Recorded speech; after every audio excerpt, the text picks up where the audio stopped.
How to delete the Instagram search suggestions, this is what I will show you in this video.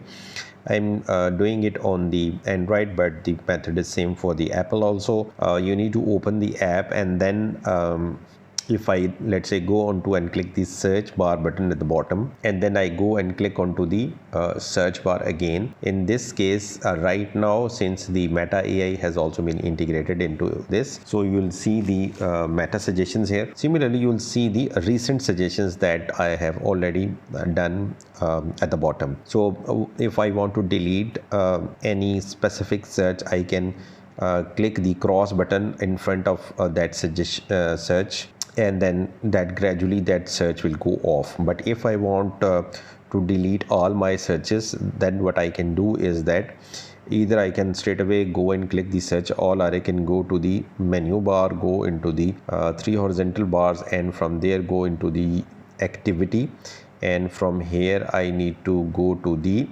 recent searches. So I will just click on this. I can simply click this clear all, and all searches will go off. Or if I go back and click the search button and then click see all here, I will again reach to this place, and I can simply click clear all and confirm, and my all searches will be deleted. Thanks for watching.